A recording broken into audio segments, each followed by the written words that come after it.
Hi everyone, CFL Park Hopper here at Universal Orlando. And today we're going to talk about touring plans for your next trip here in 2021. So let's get started.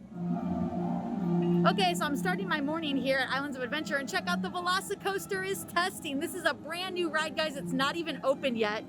This is late March of 2021 right now. And this ride is supposed to open this summer, it says. It doesn't have a specific opening date yet, but they keep running it, so I'm hoping and fingers crossed for early June. So if you're coming this summer and you like roller coasters, get excited because this baby's gonna be open. Check it out, there it goes. Whee! So we're gonna talk about today touring plans for your trip here in 2021. Universal has been pretty busy and getting busier as people start to, get more comfortable with traveling. They are limiting park capacity. So we're going to talk about, how to make sure that you can get into the park, when is the best time to come, how to best plan my day. So if you're staying at a resort hotel here at Universal, you are guaranteed entry into the parks at all times, whether they hit capacity or not. If you're not staying on property, then I suggest being here early in the morning so that you're not locked out before the capacity limit hits. If you buy tickets, let's say you're not staying on property, but you buy dated tickets, like let's say you bought a dated ticket for today specifically, then you would also be part of that capacity count. Okay, but if you have an annual pass and you're staying off property, you are not included in that capacity count for the day. So you got to plan on getting here early to make sure that you get in. Otherwise, it just kind of throws a wrench in your day if you're waiting for them to lift the park capacity limits and let more people into the park later on in the day. So, I'm not saying that you have to get up early every day of your trip, but if you want to make the most of your time here, you need to take advantage of these park hours to the maximum. So let's talk about the park hours. If you're coming on peak weeks, and I have a feeling summer, is going to be busy every week, the park runs hours from 8 a.m. to 10 p.m. That's a long time. So, they have two parks here. They have Islands of Adventure and Universal Studios, and we're gonna visit both. They also have a water park here called Volcano Bay, which is just state of the art and awesome. We're gonna visit that today as well, so that you can kind of see what all they have to offer here. But I highly suggest getting park hopper tickets. It's the best way to get the full amount of your time used. Yes, you could do one park a day. A lot of people, when they go to Disney and things, like to do, one park a day. But I find at Universal, it's still small enough. It's still most flexible. I get more done if I do two parks a day. So get that two park hopping ticket. If you're going to do the water park, then it's a 3 park hopper, 3 parks. So they consider the water park its own theme park. Now let's talk about how many days should I spend here. If you're coming on a Universal vacation, I recommend coming for 4 days. That's probably the sweet spot right there. You could come for longer, 5 or 6, and you'd have a lot more time to relax and go a little slower. You could come for shorter, but it would be packed in, running from thing to thing. And it's also really going to depend again on that time. So when you're coming in the peak times and the park's open from 8 a.m. to 10 p.m., you're looking at maximum crowds and parks filling up to capacity.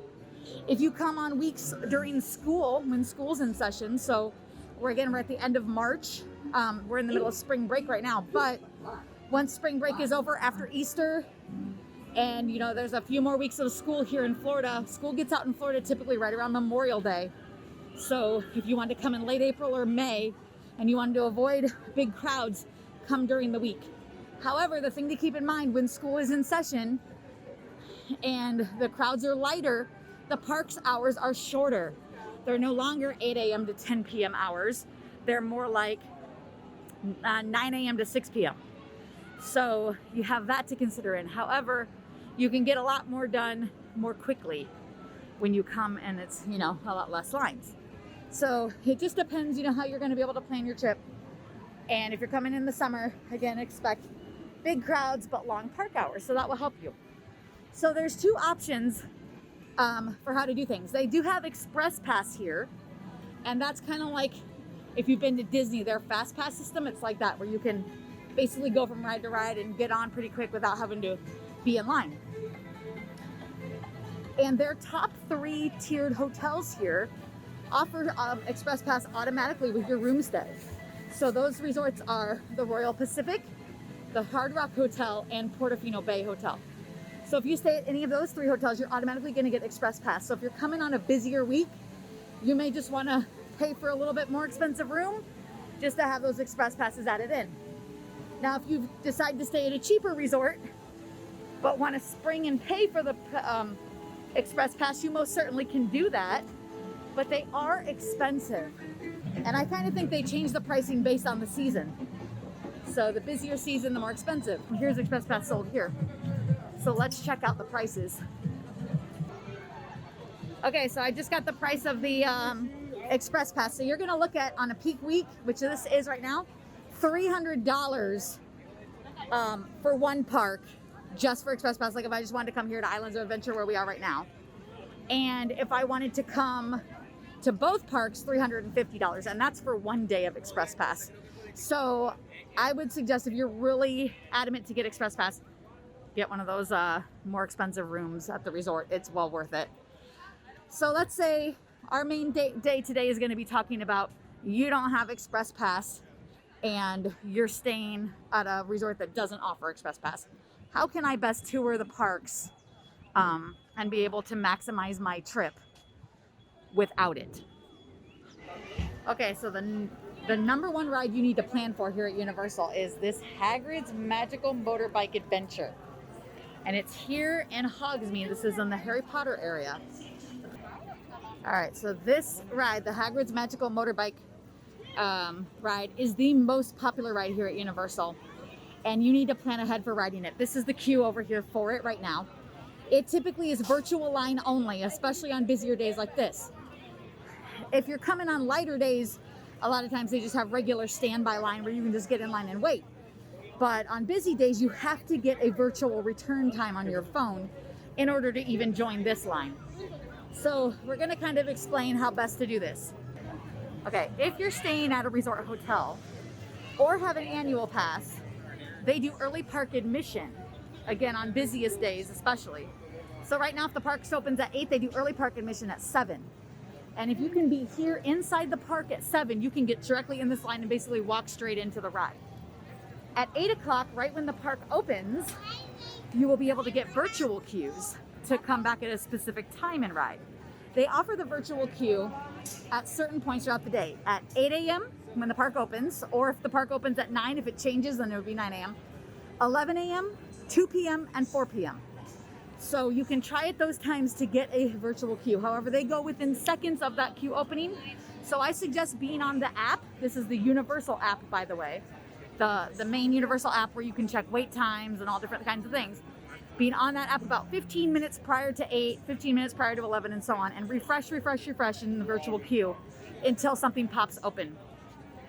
If you don't have the app, you can come right here to one of these A-frame boards that has a virtual queue, scan it, and this will take you to how to get the time, and then you'll have it. But again, it's only going to drop at those certain times a day.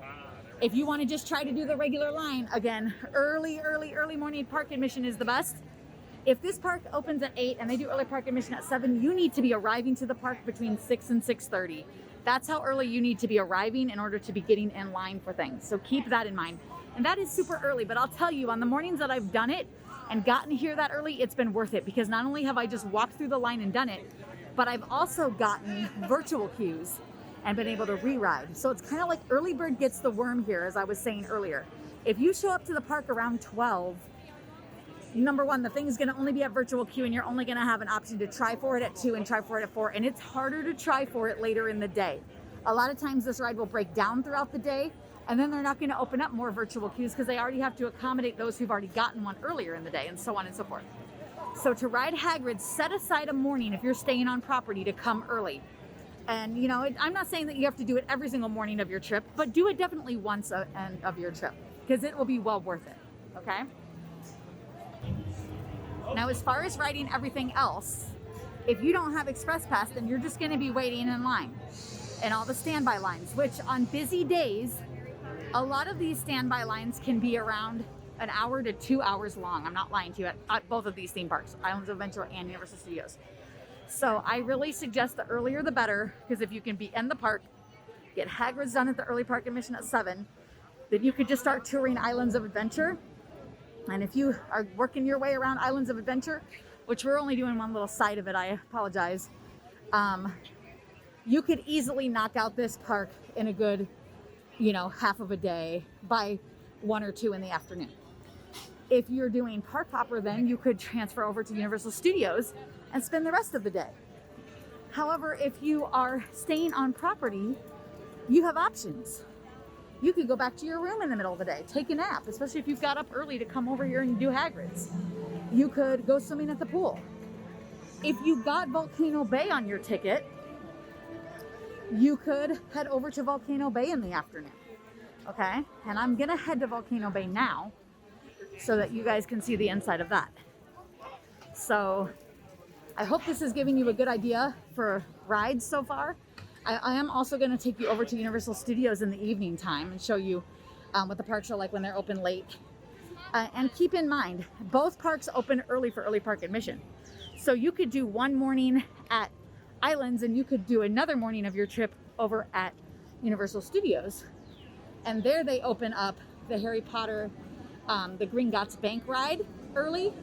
And I think they also open up Despicable Me, the Minions Mayhem ride for young kids. That's a great one.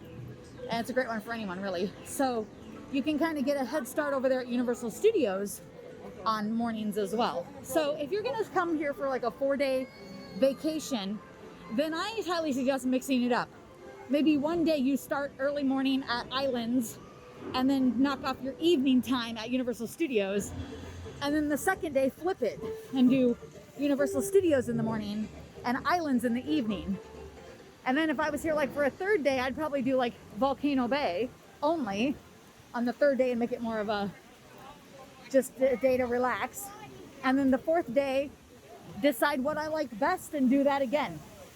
I would definitely take breaks in the afternoon. And if you're planning a summer trip, you're gonna need to plan for breaks. So it does rain here every day in the afternoon, typically around 5, and it rains for sometimes an hour, sometimes 20 minutes. It just depends, but you just need to plan for that. So try to get your swimming done earlier. And then, plan for, maybe an inside sit-down dinner, like around 4 or 5 in the afternoon, and then you can be back at one of the theme parks in the evening after the rain, and especially if they're open till 10. And also with the heat in the summer, it's extremely humid here in Florida and hot. So you're gonna need that time to relax in the afternoon when it's super hot. Heat indices usually hit 100, 105 every day. So you're gonna want some time inside. You're gonna probably want naps, especially if you got up super early to come do Hagrid's. So the more flexibility that you can build into your trip, the better. So the more days you can give yourself, the park hopping option really helps you become flexible as well. I highly suggest that. I think you'll have a much better trip than trying to come here. I wouldn't really suggest coming here and trying to do both theme parks in one day during the busy season. During the off season, you probably could. But again, it just depends how much stuff you want to see and do when you're here, how many rides you want to go on. All of that factors in. Check it out, it's the Grinch and friends. All right, so I hope you guys are getting some good ideas of how to plan your days here when you come on vacation. Let's head over to Volcano Bay and check out the water park. All right, guys, so we're here at Volcano Bay. And I'll be honest with you, I got here at like 12:30, and it's been at capacity since I arrived. But they do again count hotel guests into that capacity count and anyone who's already made it into the parking lot. And this morning when I parked my car at Universal, I said I wanted to park at Volcano Bay parking. So I was already counted in that count, went into the theme parks and then came back out to Volcano Bay. They do have bus service to this park. You can't walk to this park. So if you're coming from your resort hotel, if you're staying on Universal property, they will drive you directly up to the front door. If you're coming from the theme parks, they have bus service from City Walk over here as well. So that's how you get in here. So even though it's at capacity, again, they're limiting capacity right now, so it's not terrible, or it doesn't look so right now. Walking around the rest of the park, though, I did feel it was a bit crowded. So let me give you a couple of tips about coming here. All right, so here's like some examples of some of the wait times for the rides, and some of them say ride now. You get a tapu tapu, which is this little wristband, and you walk up to rides. Anything that's ride now, you can ride right away. If it has a wait time, like some of these I have a 40 and 30-minute wait, you tap at the slide, and it's basically like a virtual wait. So you never have to stand in line on stairs for slides. You can be going and doing anything that's ride now while waiting for these slides, eating food, laying in the sun. They have a wave pool. They have 2 rivers. One is rapid, where you wear a life jacket. It's my favorite. One is lazy, where you can take an inner tube around. They have leisure pools, all kinds of great stuff that you can be doing while waiting for your wait times for these other slides. So with that being said, the Krakatoa Aqua Coaster is the most popular thing here. It is 155 minutes right now. It was 180 minutes when I first got here. So if you're planning to come to Volcano Bay on your trip, and again, you're coming for multiple days, I would plan one whole day just at the water park, especially if you're coming in warmer weather, like summertime. That way you can get here early, like at Park Open. They do early park admission at this park as well, just like they do for the theme parks. And that way you can get in early and get started. And I would hit like the Aqua Coaster first. And the second one I would hit, if you're interested in that drop, or if you're interested in that drop slide out of the volcano, which you can see there, I would tap and get those 2 things done first. And then I would start with any of the other big family rides like Honu, Puihi, and so on and so forth around the park. I have several videos of Volcano Bay, so we're not going to walk around today, but I'm going to put some links in the description below if you want to see more details of Volcano Bay, where I've actually walked around, shown slides, and described more of how to plan your trip. If you want to incorporate this into the same days as your theme parks, that's fine. In the summer, hopefully they'll run a little bit longer hours, like they may stay open, you know, till the evening, like 8 or 9 at night sometimes in the summer. So I would suggest getting here like around 4 or 5. Maybe you went to one of the parks in the morning, go back to your hotel, wait out the rain, come here after the rain in the evening, you'll be able to ride everything. So just kind of plan. You're going to have to kind of, you know, leave it open, your plan, I guess, for coming here. Based on weather and based on time of year and hours, for sure. And by the way, we're looking at one of the Cabana Bay towers. Both of these towers that are part of Cabana Bay have room views right here into Volcano Bay. So I've stayed in one of these before, and that's a floor-to-ceiling window look into Volcano Bay. So if you want a luscious view of a water park on your stay, choose to stay at Cabana Bay and choose the tower rooms. Okay? So now we're gonna head back over to Universal Studios, and I'll show you what the theme parks can be like in the evening. All right, everyone, so we've made it over to the Universal Studios side of the park, and I am looking at the London waterfront of the Harry Potter area. Check out the night bus here. All right, and it is evening time, which is one of my favorite times to come to the parks, especially in the summertime, because, you know, it starts to get a little cooler as the sun goes down. Whatever park you start at in the morning, I highly suggest doing the opposite park in the evening, and they both have great things to offer. So here I'm still in front of London, over here behind us, and we're gonna go inside of Diagon Alley, which is behind us, in a second, and take a look around. But there are several rides right around me. This is over here, Men in Black Alien Attack, which is one of my favorites. You get to ride in a vehicle that you have laser guns, and you get to shoot at all the aliens and score points. And your vehicle, if you get enough points, you can unlock the suit to become one of the next Men in Black agents. So I love that ride. Across from us is Simpsons. It is a motion simulator ride. So if you do not like things like that, if they make you nauseous, you might want to steer clear of Krusty Land. But I love the ride. It's funny. It has tons of funny pun Simpson jokes in it. And headed down this way, there is more great stuff. So we're going to take a walking tour in the evening here. The other great thing about the parks is it's still pretty crowded right now. It's 6 o'clock or right around there. But you know, you can come into the park in the evening and maybe grab dinner. And then as the time goes by in the evening, the lines will get shorter. So after 8 o'clock, if the park's seen all the way up until 10, the last 2 hours are when it's like, gets really good. So starting after 8, you're going to start seeing those lines drop significantly, and you'll be able to get several things done. And this would work on either side, either here at Studios or at Islands of Adventure. Also, rides that have virtual queue, like Hagrid's over at Islands of Adventure, and some rides here at Studios will have virtual queue when things get busier. Sometimes the Mummy has a virtual queue, and a couple others I can't think of right off the top of my head will go to virtual queue when things get busy. But sometimes in the evening, then those virtual queues will go away and they'll just go back to regular line. And they'll get pretty short. So, good way to try to get on some stuff that you couldn't earlier in the day when it was busy. So here we are in Diagon Alley.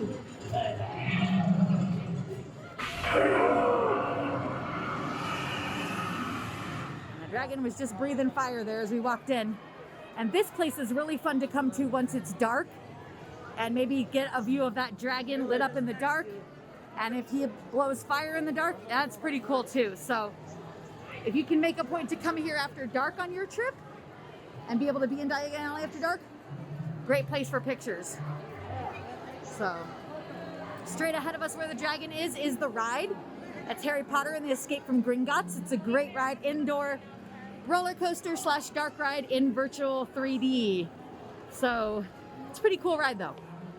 And they just have great things to try here, like you can get a wand, you can get butterbeer, you can try ice cream, all kinds of great stuff in this area, just like on the Hogsmeade side. Now, as I mentioned a second ago, maybe you want to come into the park and have dinner early and then, be able to spend your evening doing rides as it gets later. So there's a couple of great sit-down restaurants here at Universal Studios that you could check out. One is right over here. If you're a fan of seafood, over here we have Lombard's Landing. So it's right here. And I'll show you the menu right out front. All right, so here's what they have. They have some steak on the menu if you're a non-seafood lover. And they have some great appetizers as well and things. And some sandwiches as well.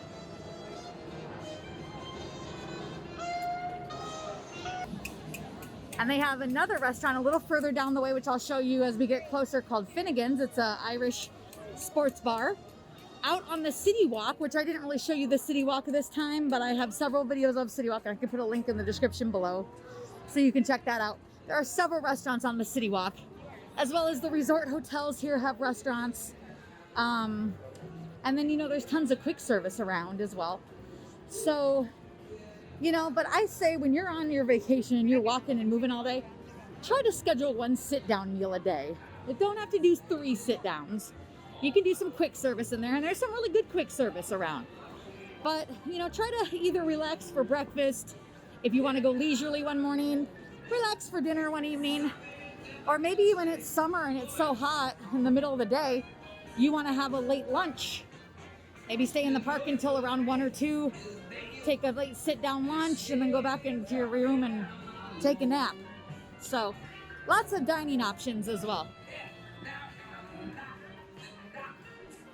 Now, every night here on the lagoon at Universal Studios, they do the Universal Cinematic Spectacular, and in the park across the way over here, is the best viewing area. So, and they'll open that up, probably I would suggest getting there 45 minutes before the show. It is a social distance theater right now, so they do have specific areas for you to stand and be socially distant while you watch the show. But it's a great fountain show with projections, and they do some fireworks with it. So I would plan to do that one night of your trip as well and see that. I know it's hard sometimes to juggle. It's like, well, but we want to do rides all evening, but come one night and see the firework and water show. It's pretty good. Here's the other sit-down dining location I was talking about, Finnegan's. It is directly across from the Mummy. And here's Rip Ride Rocket. You can see the big red roller coaster. The front of the park is down here to your left. So if you come all the way down the main street as far as you can and turn right, you'll find Finnegan's. We'll check out the menu. All right, so here's what they got for soup and salad and starters. And then they got some favorites: fish and chips, shepherd's pie, bangers and mash, corned beef and cabbage, so your typical Irish fare. This place is pretty popular. Would recommend on busier weeks doing reservations for your sit-down meals. So if you look on the Universal app or on the Universal website, you can look up all the different restaurants that they have, and you can find phone numbers to call and make food reservations. And right now they're having Mardi Gras. It only is going for like about another week, but they do special tribute stores here for the different events, like for Mardi Gras, for Halloween Horror Nights, for Christmas. So if you're coming during any of the, you know, event seasons, I guess I should say, there's always a tribute store. There's always fun stuff going on. Like for Mardi Gras, we have all these great floats, which throw beads at times. And you can stand here and get beads, but nobody's throwing right now. And they're also having a food festival right now for Mardi Gras, but Mardi Gras ends April 11th. So unless you're coming in the next week, you're gonna miss that. Well, everyone, I hope you liked my touring plan video today. I hope it gave you some great ideas for your upcoming trip. Again, I can't give you really specific touring plans because everybody's gonna be different based on what they are most interested in seeing and doing on their trip and based on how long your trip is and so on and so forth. But hopefully you got enough info today to get started on planning your own Universal vacation. If you liked today's video, hit like and subscribe down below to see more.